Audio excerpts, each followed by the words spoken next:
तुमरुका जी ने कथा को करा। वो तुमरुका कोई साधारण नहीं है, जिसने भगवान शिव की अविरल विश्वास की भक्ति करी है, एक दृढ़ भक्ति। आज भी नियम है, जिस नारी का गर्भ नहीं ठहरता, जिसको संतान नहीं होती, 19 साल 20 साल 25 साल 30 साल भी अगर संतान नहीं हुई है, तो तुमरुका जी का नाम लेकर रजो धर्म के रजस्वला धर्म के 7वें दिन सफेद आंकड़े की जड़ लाकर पति पत्नी दोनों जाएं, सफेद आंकड़े की जड़ लेकर आए। रजो धर्म के रजस्वला धर्म के 7वें दिन जड़ को लाकर शिव जी पर से 21 बार घुमाकर तुमरुका जी का नाम लेकर शिव मंदिर में शंकर जी को देखते देखते ही लाल धागे में नारी उस जड़ को बांध ले और अपने परिवार के साथ आनंद में रहे। बाबा से विनती कर कर जाना, तुमरुकेश्वर, हे तुमरुका जी, मेरी झोली मेरी गोदी भरना। भगवान देवाधिदेव महादेव उसका गर्भ अवश्य ठहरा देते हैं। ये तुमरुका, तुमरुका। बच्चा निमोनिया हो गया, श्वास की तकलीफ हो गई, रोगीला हो गया, कमजोर की कमजोर, वो पनप ही नहीं रहा, बच्चे की उन्नति नहीं हो रही शरीर से। तुमरुका जी का नाम लेकर, तुमरुका जी का नाम लेकर मात्र जल चढ़ाना, उस जल का आचमन बच्चे को रोज करा। 15 दिन लगेंगे, बच्चे का शरीर विकास होने लगेगा और उसकी जो सांस की बीमारी है, निमोनिया है या बार बार सर्दी जुकाम, उसमें अंतर आना। ये तुमरुका है, साधारण नहीं है। क्या नाम है? जम के बोलो, तुम। ये सहज नहीं, सरल नहीं है, साधारण नहीं है। तुमरुका शिव तत्व को जानो। कथा कही, भगवान देवाधिदेव महादेव ईश्वर जी बने, माता पार्वती जी गोरा जी बनी, गणा और गोर बनकर शिव महापुराण की कथा सुनने के लिए जा रहे हैं। डॉक्टर ने कह दिया कि कोई बहुत बड़ी बीमारी किसी व्यक्ति को है, रोग बड़ा है, बीमारी बड़ी है, और उस बीमारी का कोई हल, उस रोग का कोई हल नहीं दिख रहा, कोई हल नजर ना आता।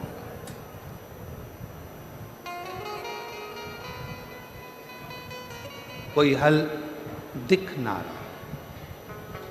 तो बैसाख महीने में शिव सप्त तीर्थ का एक अनुष्ठान अपने जीवन में जरूर करें। मट्टी के पात्र में जल भरना और मट्टी के पात्र में जल भरकर प्रतिदिन रोज 7 दिन का ये नियम होता है सप्ततीर्थ का। सप्ततीर्थ बस विराम जो है उसका प्रदोष के दिन होना चाहिए। और बैसाख के महीने में जब आप सप्ततीर्थ का अनुष्ठान करें, 1 घड़ा जल का रोज भरें प्रतिदिन, और 1 बेलपत्र, 1 शमी पत्र उस घड़े के नजदीक में कोई पात्र में अवश्य रखें। पात्र को, जो जल का घड़ा है, जल का पात्र है, उसको मट्टी के ही दीप से या कोई श्वेत वस्त्र जिसको मला गया हो, धोया गया हो, साफ हो, उस वस्त्र से ढक दें। एक दिन एक शिवालय में जाएं, शमी पत्र अशोक सुंदरी वाली जगह पर समर्पित करें। अशोक सुंदरी की जगह जानते हो ना आप लोग? अशोक सुंदरी की जगह पर शमी पत्र समर्पित करें। बेलपत्र जहां आप खड़े हैं उधर से डंडी का भाग आपकी ओर हो, और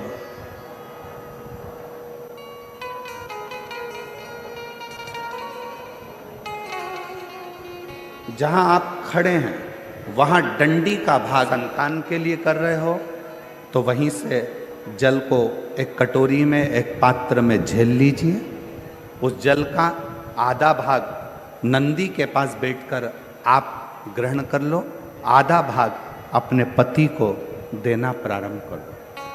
कोई रोग के लिए कर रहे हो, किसी बीमारी के लिए कर रहे हो, तो वो जल आप अपने घर की देहली में प्रवेश करने के पहले अपने मुख में उसको ग्रहण कर लो। एक दिन में एक शिवालय, दूसरे दिन दूसरा शिवालय, तीसरे दिन तीसरा शिवालय।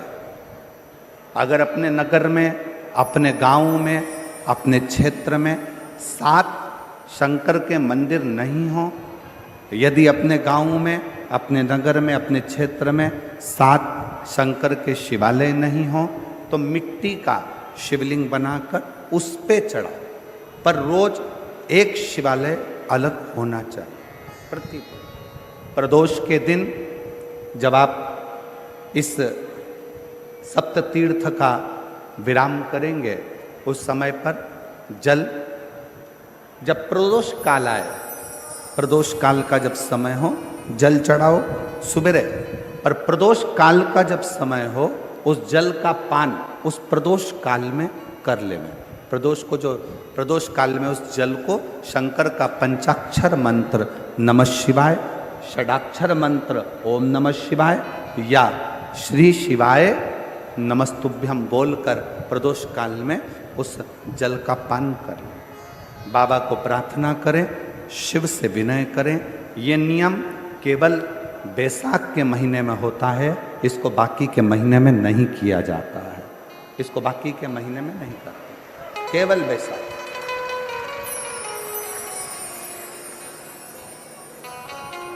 शिव सप्त तीर्थ का जो नियम है वो अपने जीवन में धारण करें। और हम तो कहेंगे,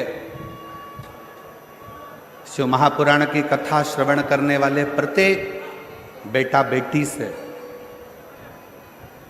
शिव महापुराण की कथा सुनने वाले प्रत्येक शिव भक्त से हम तो कहेंगे कि शरीर में कोई रोग नहीं भी है, संतान की प्राप्ति नहीं भी चाहिए, उच्च शिक्षा के लिए आप कर रहे हैं, अपने जीवन की खुशहाली के लिए कर रहे हैं, तो शिव का सप्त तीर्थ अनुष्ठान अवश्य करें, अवश्य करें और अपने जीवन को सार्थक करें। धन्यवाद। शिव कथा कर रही है, भगवान शंकर का चरित्र कराए, भगवान शंकर का संवाद कराए। लक्ष्मी जी की माँ ख्याति देवी जब पार्थिव लिंग का निर्माण करती,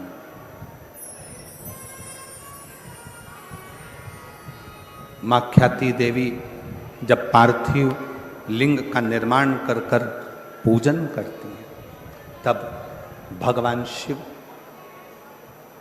माता लक्ष्मी की माँ ख्याति देवी के सामने प्रकट हो जाते हैं, सम्मुख में प्रकट,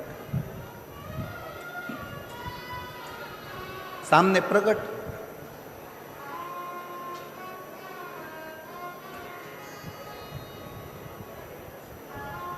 शिव को प्रकट करने के लिए या भगवान शंकर का वर प्राप्त करने के लिए या भगवान शंकर को प्राप्त करने के लिए, उनका आशीर्वाद लेने के लिए बहुत सारा आडंबर दिखावा शंकर को प्रिय नहीं।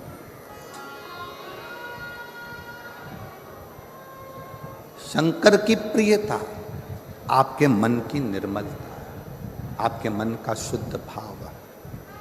शिव को प्राप्त करने के लिए किसी दिखावे की जरूरत नहीं, किसी आडंबर की जरूरत नहीं, कहीं जाने की जरूरत नहीं है। शंकर को प्राप्त करने के लिए आपका निर्मल मन, निर्मल हृदय, निर्मल चित्त चाहिए।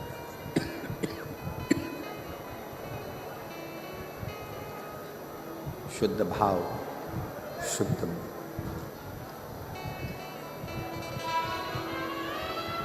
आजकल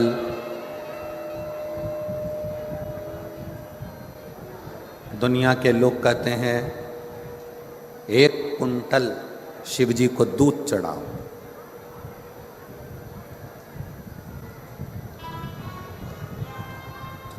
एक कुंटल 101 किलो शिव जी को दूध चढ़ाए। कोई कहता है शंकर भगवान को 56 भोग लगाओ। कोई कहता है भगवान शंकर को 1.25 लाख बेलपत्र शिव जी को चढ़ाओ। नहीं भाई, 1.25 लाख बेलपत्र शंकर को चढ़ाने के हकदार आप कब बनेंगे? 1.25 लाख बेलपत्र चढ़ाने के हकदार आप शंकर भगवान को कब बनोगे? जब आपने अपनी जिंदगी में 1.25 लाख बेलपत्र के पेड़ लगाए हों।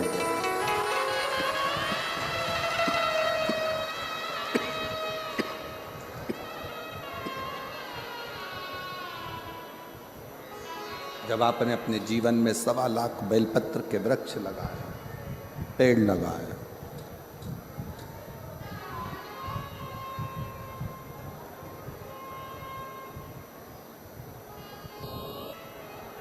बहुत ध्यान से सुनना।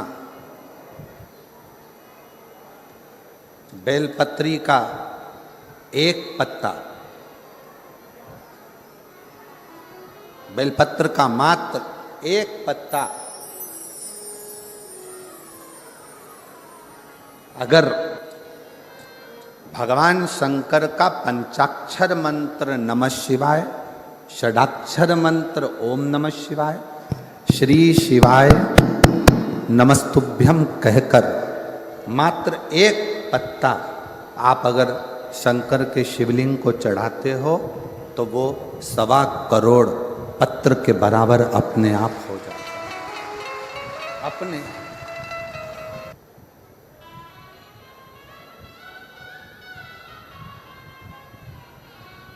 1.25 करोड़ शिवलिंग के बराबर, 1.25 करोड़ शिव बेलपत्र के बराबर एक पत्र हो जाता। एक पत्र।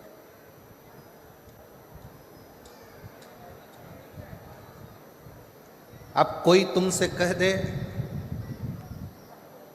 हमने संकल्प लिया है 1.25 लाख शंकर भगवान को शिवलिंग पर बेलपत्र चढ़ाऊंगा। ना, इतने बेलपत्र का संकल्प तब लेना जब तुमने इतने बेलपत्र के वृक्ष लगाए। अब पेड़ तो तुमने एक लगाया नहीं और बचा कुचा था तो किसी ने बेलपत्री का पौधा लगाया था, बेलपत्र का वृक्ष लगाया था और मालूम पड़ा अपना संकल्प पूरा करने के चक्कर में तुमने वो बेलपत्री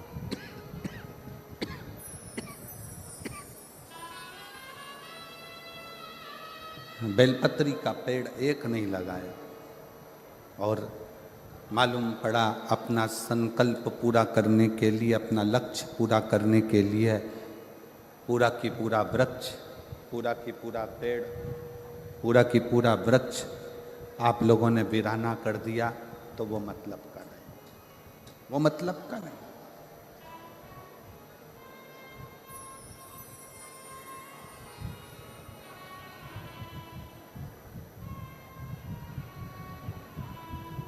एक बेलपत्र के पत्र में 33 कोटि देवताओं का वास होता है। एक बेलपत्र के पत्र में, एक बेलपत्र के पत्र के अंदर 33 कोटि देवताओं का वास होता है। 33 कोटि देवताओं। और जब आप और हम भगवान शंकर को एक बेलपत्र समर्पित करते हैं, जब आप और हम भगवान शंकर को एक बेलपत्र समर्पित करते हैं तो ये मानकर चलना तुम एक देवता पर बेलपत्र नहीं चढ़ा रहे हो, 33 कोटि देवताओं की पूजन एक ही बेलपत्र से तुम पूर्ण कर रहे हो। पूर्ण कर।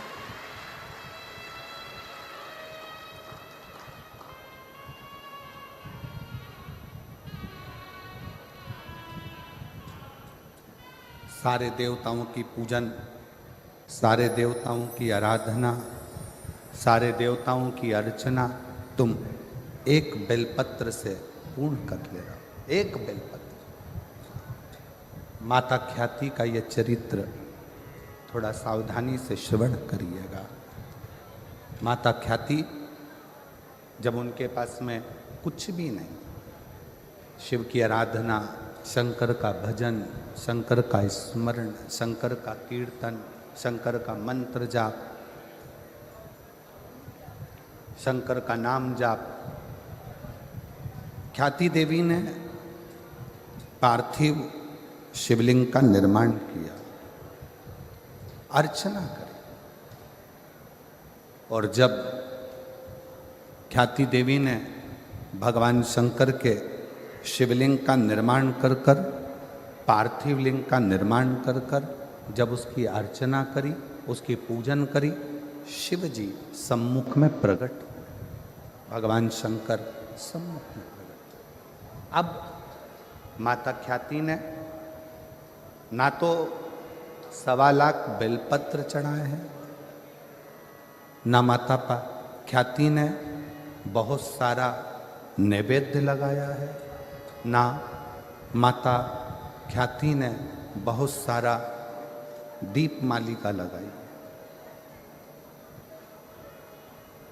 माता ख्याति ने अपने मन को, अपने हृदय को, अपनी चित्तवृत्ति को, अपने विश्वास को शंकर को समर्पित किया, शिव को दिया। शंकर शिव जी प्रकट हुए, कहा ख्याति क्या चाहती हो, तुम क्या चाहती हो? मुस्ख्याति। और शंकर भगवान ने कहा ख्याति आज तुम मुझसे कुछ मांगो, उससे पहले आपसे मैं कुछ मांगना चाहता हूं।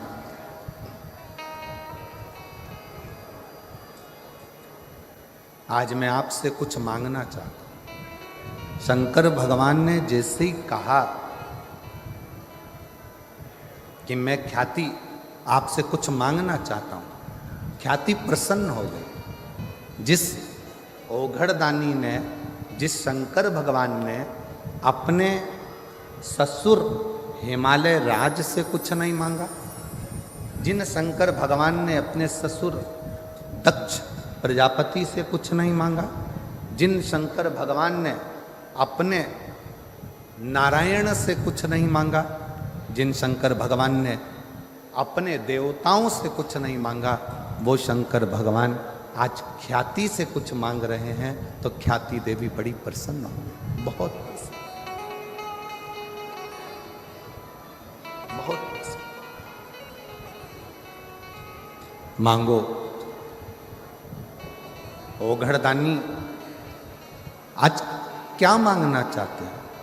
कहा ख्याति बस इतना सा चाहिए, लक्ष्मी की शादी मेरे साथ नहीं, लक्ष्मी की शादी तो भगवान नारायण के साथ कर दीजिए, भगवान विष्णु के साथ।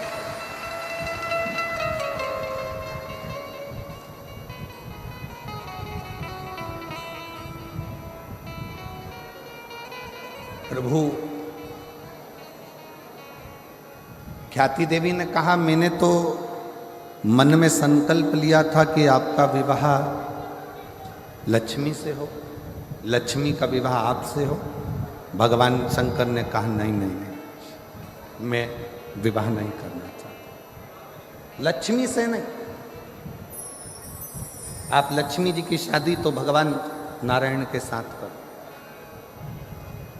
ख्याति देवी ने शिव जी को कहा ठीक है। भगवान विष्णु के साथ में लक्ष्मी जी का विवाह हुआ।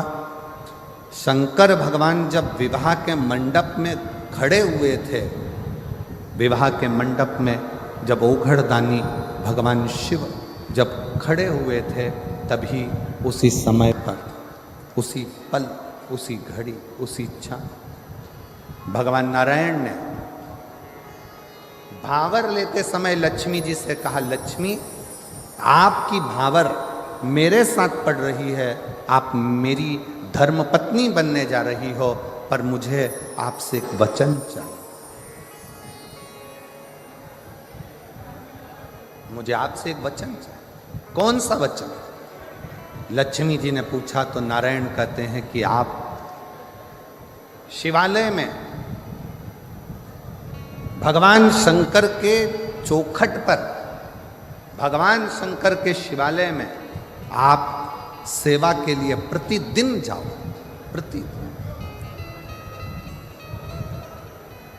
प्रतिदिन सेवा में आपको जाना, ठीक है? पर आपकी सेवा छूट जाएगी प्रभु। अगर मैं शंकर भगवान के मंदिर में जाऊंगी, शिवालय में जाऊंगी, तो आपकी सेवा छूटेगी। नारायण कहते हैं, लक्ष्मी मेरी सेवा भले छूटे, पर शिव की सेवा नहीं छूटना चाहिए। तुम्हें जाना, तुम्हें जाना। लक्ष्मी जी ने वचन दिया, रोज प्रतिदिन लक्ष्मी जी शिव जी के मंदिर में आकर, शंकर के शिवालय में आकर सेवा में लग जाती, प्रतिदिन।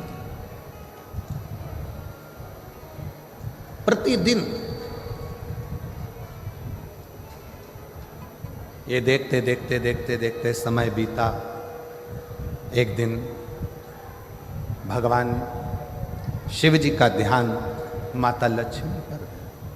माँ लक्ष्मी, मेरे लिए सेवा क्या हो वो बता, क्या सेवा? शंकर भगवान ने कहा, लक्ष्मी तुम आती हो ना, तो तुम्हारे साथ में तुम्हारी एक सखी भाग्य देवी भी तुम्हारे साथ में आती है।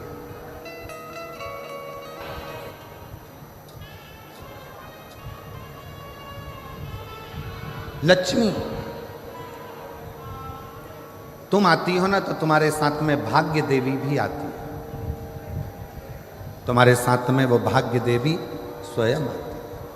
तो लक्ष्मी तुमसे और भाग्य देवी से मैं केवल इतना कहना चाहता हूं कि लक्ष्मी कोई जल का पात्र लेकर जब मेरे मंदिर में आएगा, कोई जल का पात्र लेकर जब मेरे शिवालय में आएगा, जल चढ़ाएगा, उसका पात्र खाली हो जाएगा, दुनिया की दृष्टि में लगेगा कि ये जल का लोटा, ये जल का पात्र खाली हो गया।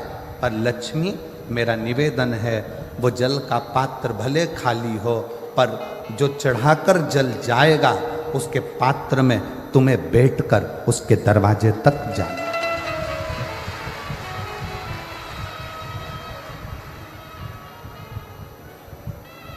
तुम्हें जाना।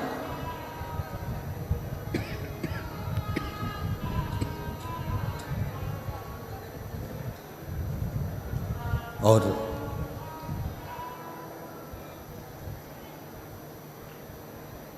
भाग्य देवी हाथ जोड़कर कहती है कि मेरे लिए क्या आज्ञा,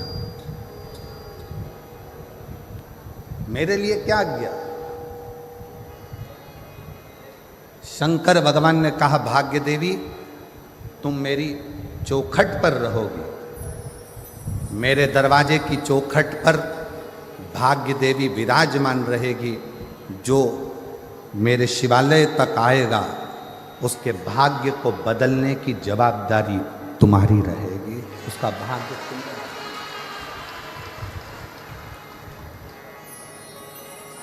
संकल्प लो, मना नहीं, पर ऐसा संकल्प मत लेना जिस संकल्प से देवता को भी दुख।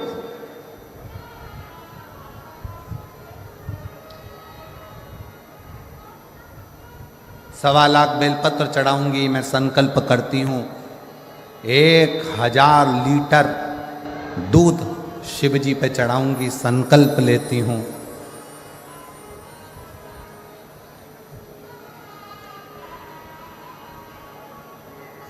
1.25 लाख समीपत्र शंकर को चढ़ाऊंगी, संकल्प लेती हूं, ऐसा संकल्प ना लीजिए। कभी कभी संकल्प के चक्कर में देवता भी फंस जाते हैं, और संकल्प के चक्कर में फंसते हैं तो शंकर जी को आकर फिर उन देवताओं में संधि कराना पड़ती है। एक प्रसंग शिव महापुराण का है। पार्वती जी ने एक व्रत किया, और वो व्रत था अपने बच्चों के स्वास्थ्य के लिए।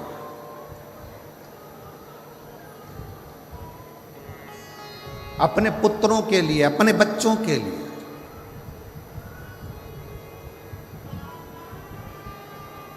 गणेश जी, षडानंद कार्तिकेय जी, जया, विषहरा, श्यामली बारी, दौतली, देव, अशोक सुंदरी, शंकर जी की जो 6 बेटियां हैं,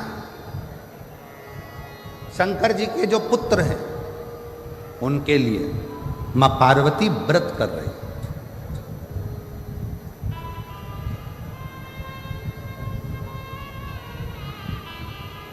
माता पार्वती ने व्रत किया, और पार्वती जी ने व्रत करा, और व्रत का उद्यापन माता पार्वती जी करने के लिए बैठी तो भगवान विष्णु और नारद जी वहां से निकल कर जा रहे थे। आज पहली बार भगवान नारायण के साथ में नारद जी निकल कर जा रहे हैं। कुर्म पुराण का यह चरित्र बड़ा सुंदर है।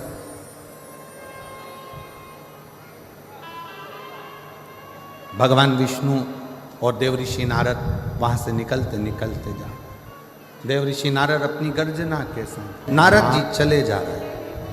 पहली बार भगवान विष्णु और नारद दोनों जा रहे। पार्वती जी बैठी थी, संकल्प था व्रत पूर्ण होने पर उद्यापन करना।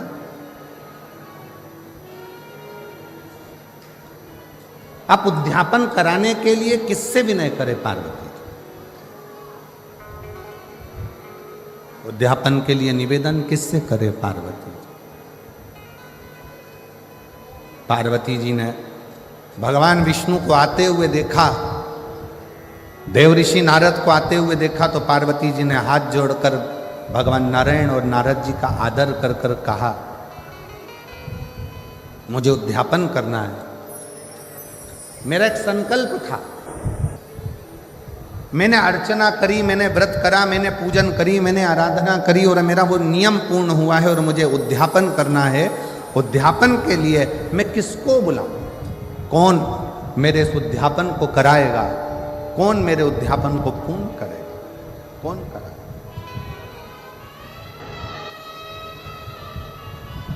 देव ऋषि नारद बड़े प्रसन्नता में कहने लगे, मां, सनत कुमार जी को बुलाइए, और सनत कुमार आपके इस उद्यापन को करा देंगे।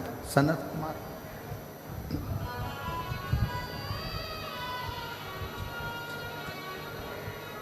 पार्वती जी ने नंदी जी को भेजा, सनत कुमार जी को आमंत्रित किया।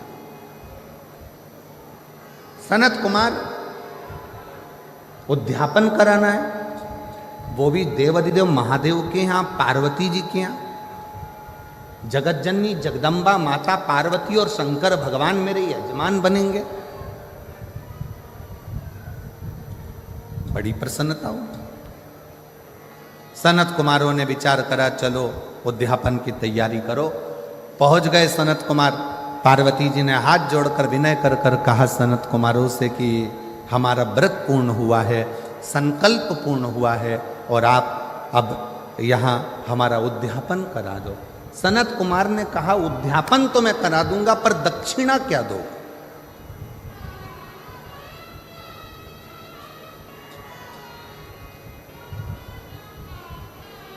सबसे मुख्य तो दक्षिणा है।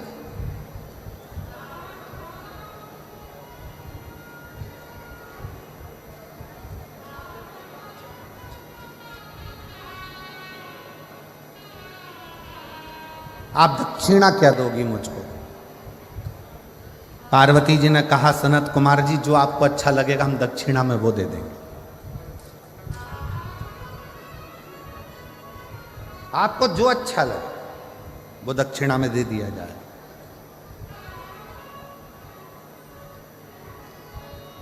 सनत कुमार ने कहा मां पहले संकल्प करना पड़ेगा कि जो दक्षिणा में मांगूंगा वो तुम्हें देना पड़ेगा।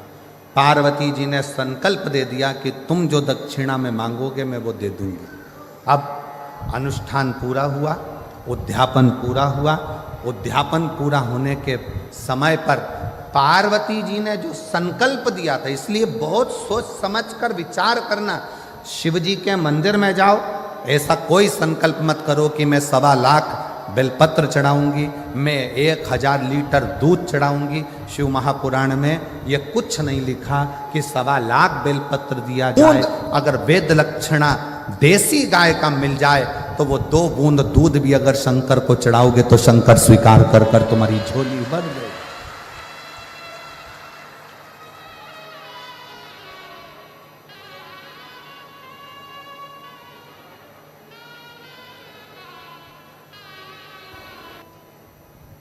शिव कभी नहीं कहे, 24,000 श्लोक की शिव महापुराण में कहीं नहीं लिखा कि शंकर भगवान को 1.25 लाख बेलपत्र देना।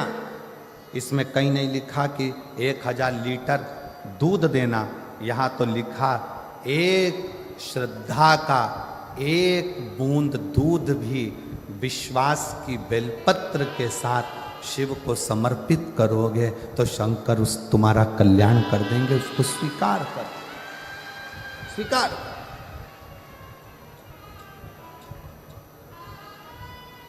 विश्वास के साथ, भरोसे के साथ।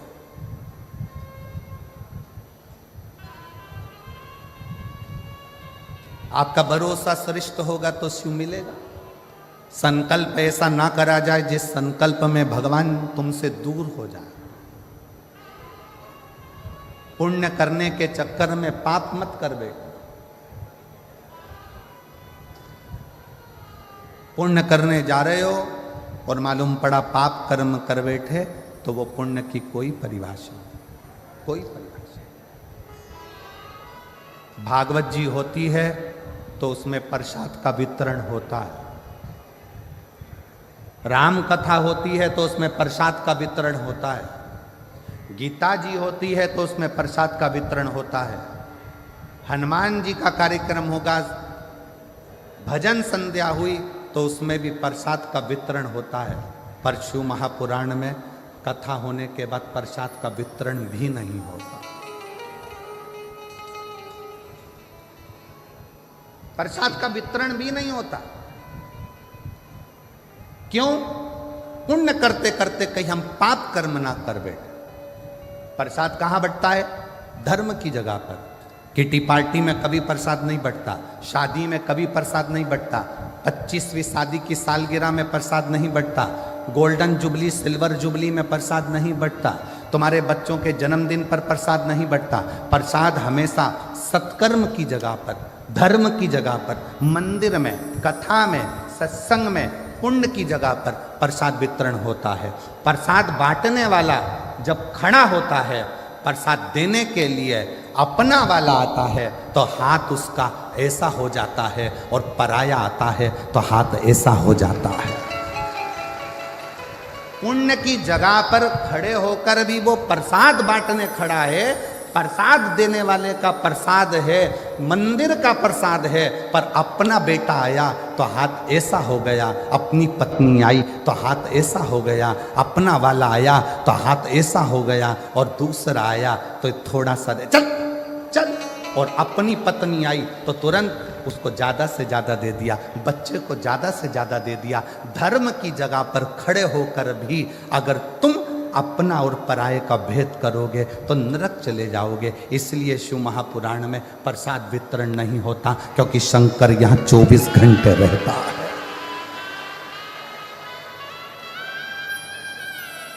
जितने दिन तक शिव महापुराण की कथा जिस पंडाल में होती है, अखंड सौभाग्य देकर मैं आज वचन देता हूं कि जिस जगह पर शिव महापुराण की पोथी रखी होगी उस जगह पर मैं कैलाश और काशी छोड़कर 7 दिन वहीं पर निवास करूंगा, मेरा वहां निवास है। अब शिव जी का यहाँ निवास है और शंकर के दरवाजे पर प्रसाद वितरण हो, किसी को ज़्यादा किसी को कम दे दिया, शंकर की दृष्टि में आ गया तो भोगना जीव को पड़े, इसलिए शिव महापुराण में प्रसाद वितरण की मूलता नहीं है। शिव महापुराण का सबसे बड़ा प्रसाद है श्री शिवाय नमस्ते। हम आप भी जपो, दूसरे को भी जपवाओ, आप भी भजो, दूसरे को भी भजो।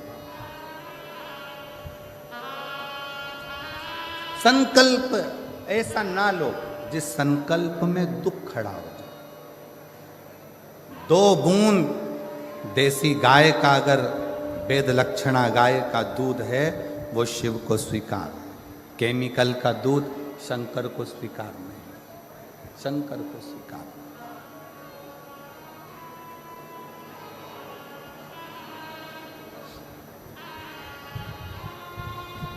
आप उसको हृदय से पुकारोगे, शिव को बिना आडंबर के, बिना दिखावे के शंकर को कुछ दोगे, शिव स्वीकार कर, शिव स्वीकार।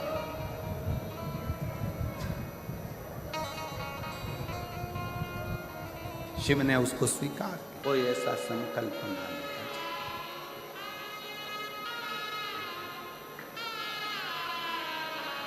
बस उसको निर्मल मन से, हृदय से शिव को पुकार। और जब हम उसको निर्मल मन से पुकारेंगे तो वो श्रवण करेगा, सुनेगा, उसको कहाँ नहीं है शिव, सर्वस्व वाले ये सोचें कि ये कथा का पंडाल है, आपकी बुद्धि से निकाल देना कि यह कथा का पंडाल है। 7 दिन मेरे शंकर भगवान ने वचन दिया है तुमरुका जी को। जब एक विधवा, एक बेधव्य चंचुला देवी को जब अखंड सौभाग्य दे रहे थे ईश्वर जी गोरा जी बनकर, जब चंचुला के अखंड सुहाग कर रहे थे, तब मेरे शंकर भगवान ने वचन दे दिया था ये शिव पुराण की पोथी जहाँ रखी होगी वहाँ मैं स्वयं काशी और कैलाश छोड़कर विराजमान रहूं।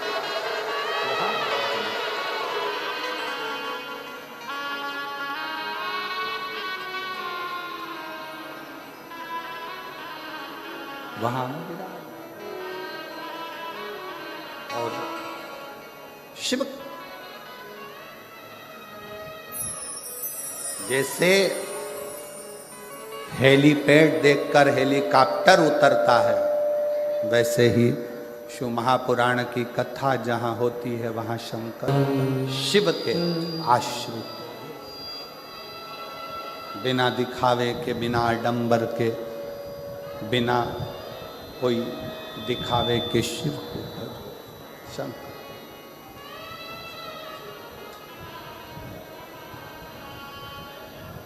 आप जितना जितना शिव की भक्ति कर सकते हो कर। एक बात और कहना चाहेंगे, आप यहाँ जितने लोग कथा श्रवण करने आए हैं उनके भी स्मरण में होगा, अगर आप लोग कहीं दूसरी जगह कथा सुनने गए होंगे और वहाँ के पंडाल में जितने कार्यकर्ता सेवा में लगे रहते हैं वो भी कथा को सुनते हैं। क्यों? क्योंकि रतनगढ़ में बार बार शिव पुराण की कथा होने वाली नहीं है, तो कहाँ जाकर सुनेंगे, कहाँ? हमारा तो कार्यकर्ताओं से भी निवेदन है, खूब सेवा करो, मना नहीं, पर जिस समय कथा चले बाबा से अर्जी करने के लिए, उससे प्रार्थना करने के लिए तुम कहाँ जाओगे? कहाँ तुम विनय करने के लिए पहुँचोगे? कौन से पंडाल में जाकर बैठोगे? अपने गांव में कथा हो रही है, अपने क्षेत्र में कथा हो रही है, 2 क्षण बैठकर उसको अपने दिल का हाल सुना लो, उसको अपने मन की बात कह लो हृदय से। और जब हम बाबा को अपने हृदय का भाव कहें तो वो स्वीकार है। कोई संकल्प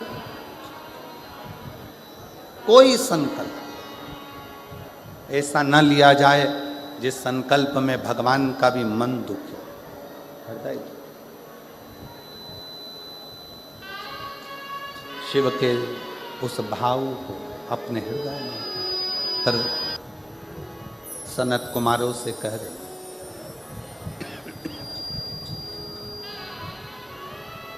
मैं वचन देती हूं कि आपको जो दक्षिणा मांगोगे मैं आपको दूं, जो दक्षिणा मांगोगे।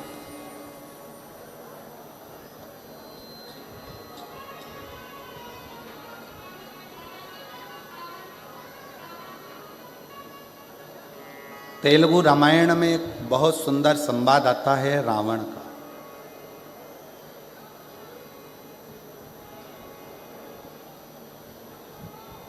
तेलुगु रामायण के अंतर्गत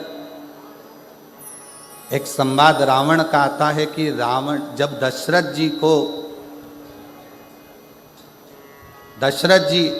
जब वन में विचरण कर रहे थे और एक बाण छोड़ा गया था जो हिरण के लिए छोड़ा गया था, शब्द भेदी, और वो किसको लग गया था? जम के बोलो जरा। श्रवण कुमार। वो बाण लग गया।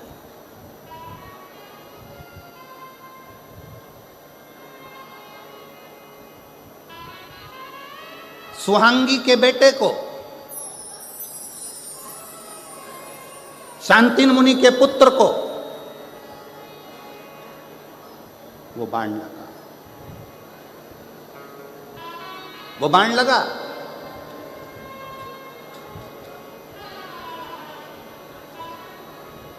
जनक जी को वो स्मरण में था कि दशरथ जी के हाथ से श्रवण कुमार मरे हैं।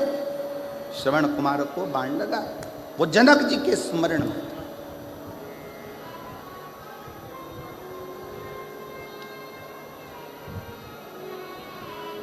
और सुहांगी कौन? तेलुगु रामायण कहती है सुहांगी कौन? कहा दशरथ जी की बहन।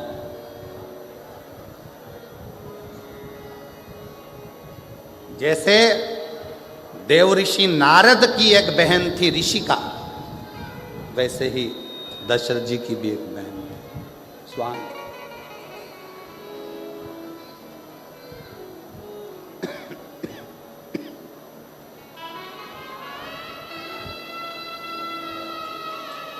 जैसे देव ऋषि नारद जी का एक भांजा था, देव ऋषि नारद जी का भी एक भांजा था पर्वत मुनि, उसी तरह यदि देखा जाए तो सुहांगी का पुत्र श्रवण कुमार भी दशरथ जी का ही भांजा।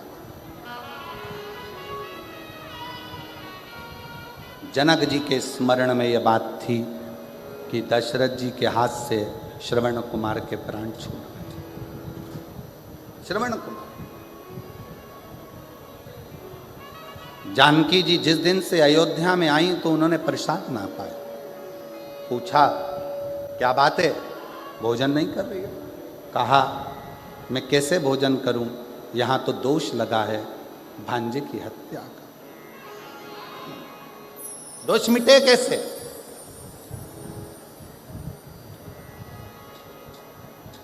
कैसे? विश्वामित्र बाबा ने कहा 10,000 ब्राह्मण को एक जगह पर बिठाकर भोजन कराओ, दोष मिटेगा।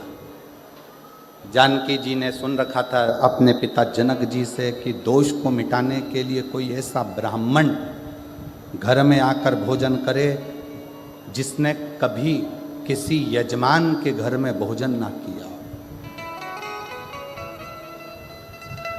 ऐसा ब्राह्मण आज भी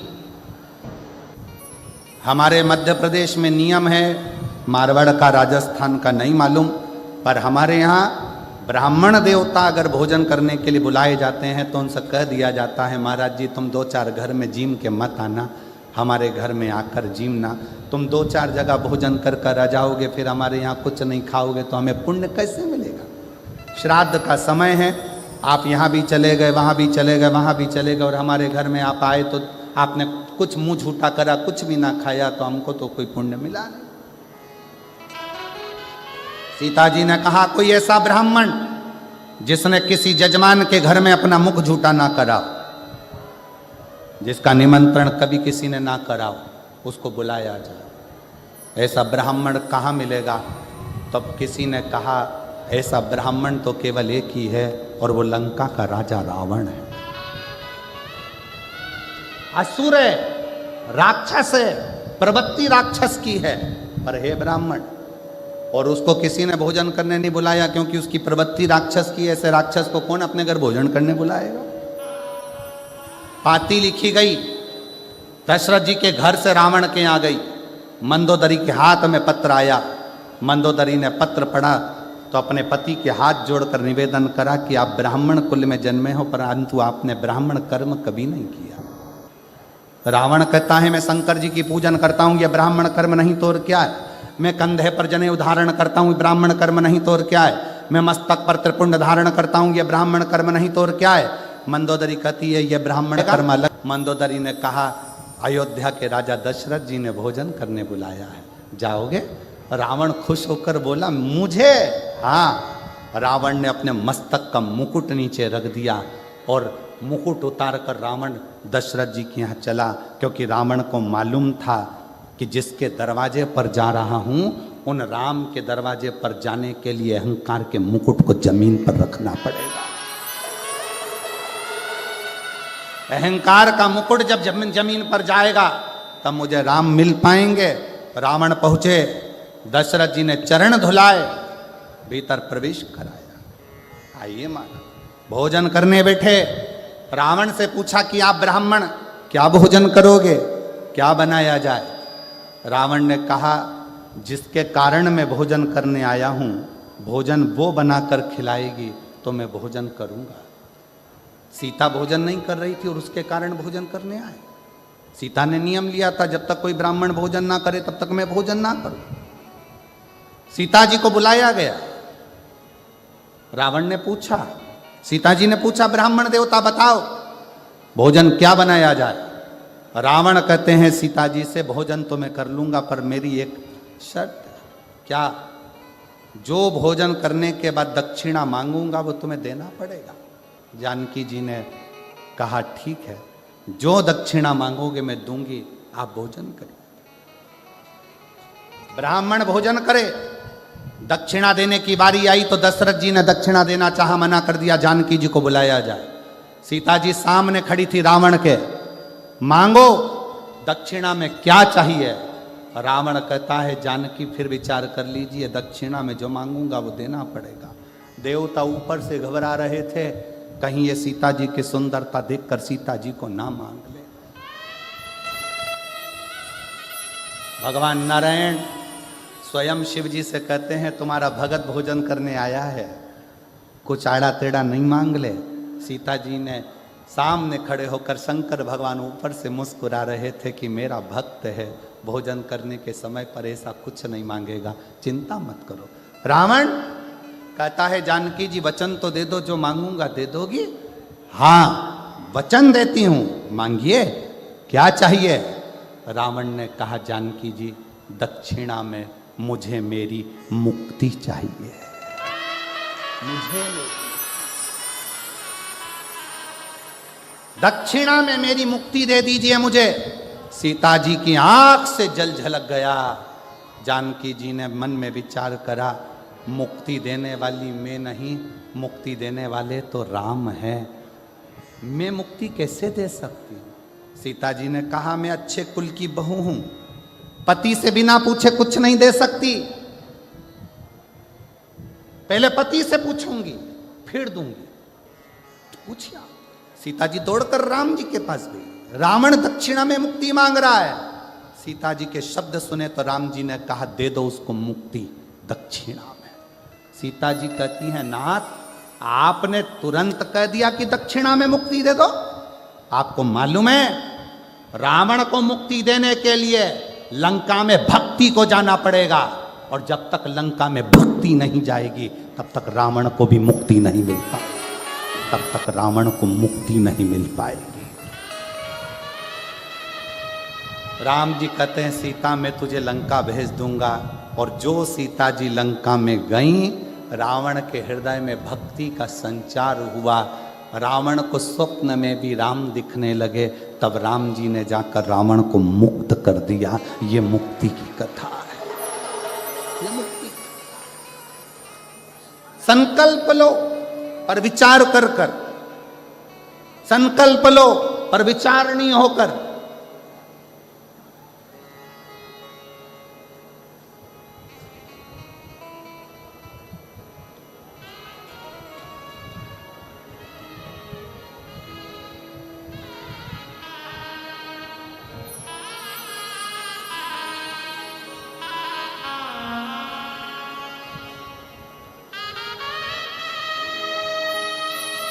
और जब आपका संकल्प विचारणीय हो तो शिव क्यों ना हो, संकल्प। और शिव महापुराण की कथा कहती है, सनत कुमार ने दक्षिणा में क्या मांगा? स्वयं देवाधिदेव महादेव को सनत कुमार ने दक्षिणा में मांग लिया। स्वयं शिव।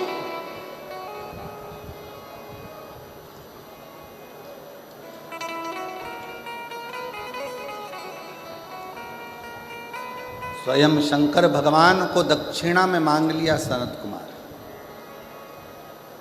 पार्वती जी चक्कर खाकर भूमि पर गिर गई।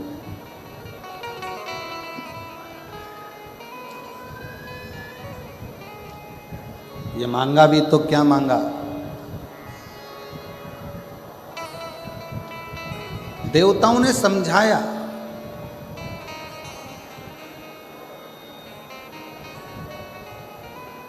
पार्वती जी को बहुत उपदेश दिया। आपने ही कहा था सनत कुमार को मांगने के लिए कि मांग लो मांग लो, उन्होंने मांग लिया। अब आप शिव को दो।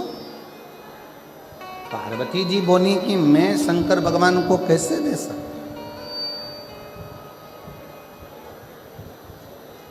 मैं भगवान शंकर को कैसे दूं, शिव को नहीं दे सकती। भगवान विष्णु आए और भगवान नारायण ने आकर पार्वती जी को समझाया कि माँ आपको शिव जी को देना ही पड़ेगा, शंकर भगवान को देना। संकल्प यदि पूरा नहीं होगा तो देवताओं पर भी आन बनती है, और जो आपने नियम लिया है वो नियम भी आपका पूर्ण नहीं होगा, इसलिए आपको देना।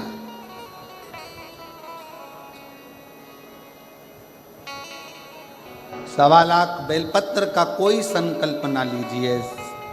बहुत ऊंचा ऊंचा संकल्प ऐसा ना लो जिस संकल्प से आपका और हमारा भी हृदय दुखे।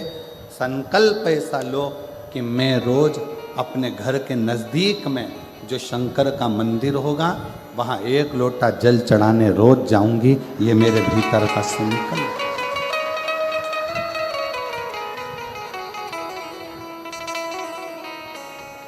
सारी समस्या का हल 1 लोटा, ये संकल्प। बहुत एक भाई आए हैं यहाँ,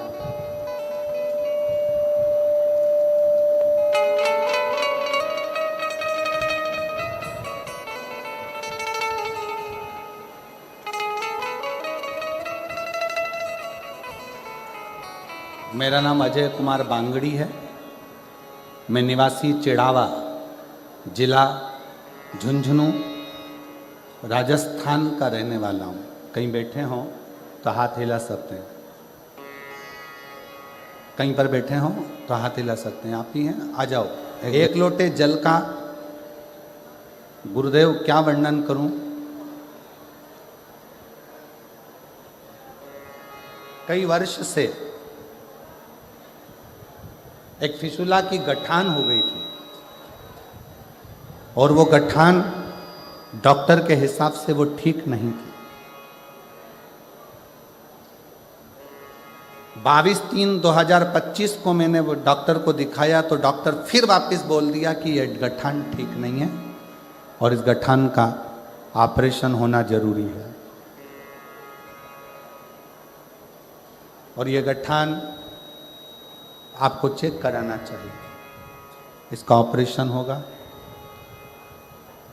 फिर डॉक्टर से थोड़ी सी दवाई लेकर आ गया, पर फिर भी आराम नहीं मिला। वापिस फिर पुनः 30/3/2025 को फिर वापिस दिखाया, फिर पुनः वही की वही प्रॉब्लम। किसी ने बताया कि महाराष्ट्र में ही कथा चल रही है। कथा का श्रवण कर कर मन में आया कि बाबा इतनी दूर में कैसे कथा श्रवण करने जाऊं। आसन लगाकर कथा सुनता और टीवी पर ही कथा सुनना प्रारंभ करा। शिव जी के मंदिर जाना, एक लोटा जल समर्पित करना, बाबा से विनय करना कि ये गठान कैसे भी गल जाए। मेरे नज़दीक में जहाँ शिव महापुराण की कथा होगी मैं वो सुनने के लिए पैदल जाऊँगा। और गुरुदेव आसन लगाकर कथा सुनता, बेलपत्री शिव की वहीं बैठकर खा लेता, शंकर का चढ़ा हुआ जल पा लेता। और बाबा ने ऐसी कृपा करी कि मेरी वो गठान गल गई। इसलिए मैं 180 किलोमीटर से पैदल चलकर शिव महापुराण की कथा को प्रणाम करने के लिए पहुंचा।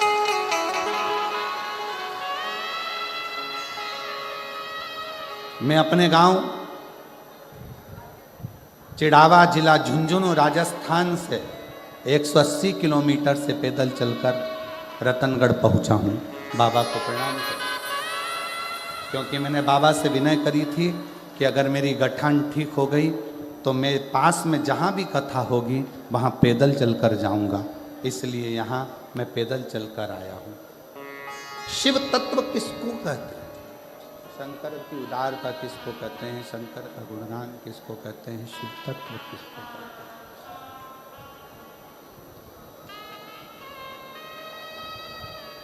जब हमारे और आपके भीतर विश्वास प्रबल हो जाए, चोंगे जैसी आवाज़ आ रही है, थोड़ा सा सेट करिए।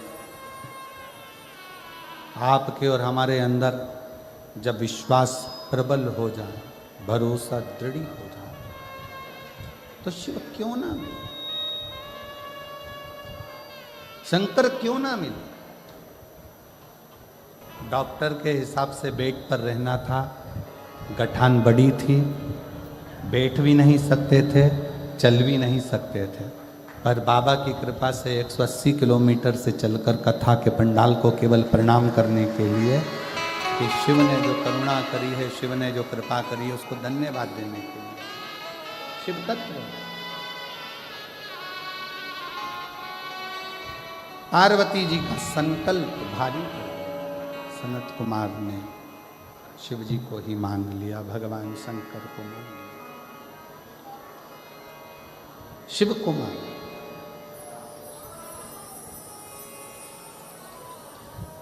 और भगवान शंकर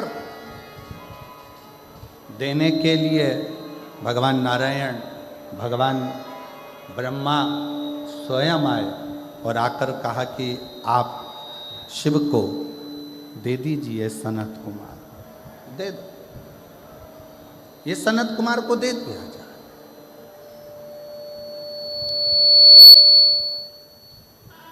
लोटा जल चढ़ाते हैं, हाथ उठाओ जरा सभी लोग। बहुत बहुत धन्यवाद, प्रणाम, आपके चरणों को नमन करता हूं, प्रणाम। जाना चाहिए। एक संकल्प अपने भीतर लो, एक संकल्प अपने अंदर उतारिए कि शिव के मंदिर में जाकर एक लोटा जल समर्पित कर लो।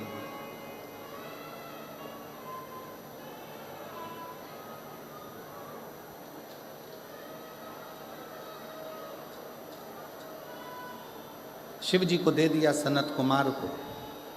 खूब रोई मां पार्वती, खूब बिलखी, नेत्र में जल था, आंख में आंसू भरे हुए थे, रो रही थी। सबने समझाया, कहा आप शिव जी को दे दो, वापिस भगवान शंकर को, सनत कुमार जी को कुछ देकर पुनः ले लेना। चोंगे जैसी आवाज आ रही है, उसको सेट तो करो। शिव को पुनः वापिस ले लीजिएगा।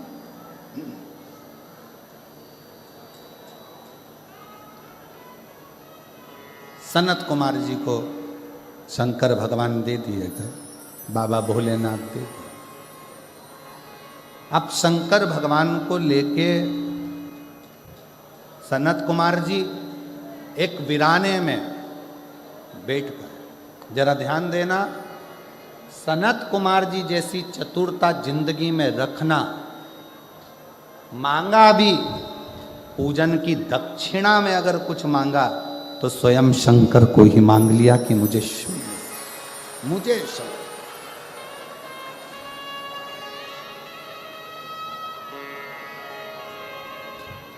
स्वयं शिव।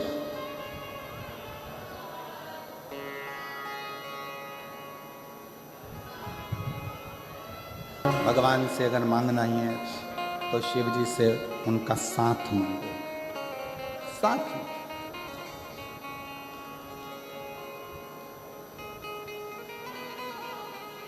सनत कुमार ले गए, वीराने में बैठ गए। एक अभी तक सनत कुमार कथा कहते थे, सत्संग कराते थे, तो सनत कुमार ऊपर सिंहासन पर बैठते थे और नीचे श्रोता बैठते थे। आज सनत कुमार को ऐसे वक्ता मिले हैं, स्वयं देव अधिदेव महादेव स्वयं शंकर मिले हैं, तो सनत कुमार नीचे बैठे हैं और शंकर भगवान एक शिला पर बैठकर सनत कुमार को ज्ञान उपदेश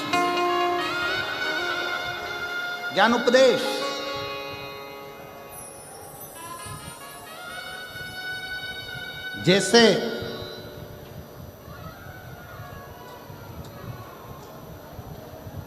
बुढ़ापा सुधारने के लिए 3 चीजें बहुत जरूरी हैं और वो अभी से जरूरी है। पहले नंबर पर देने के लिए दान, दूसरे नंबर पर अपनी जिंदगी सुधारने के लिए ज्ञान,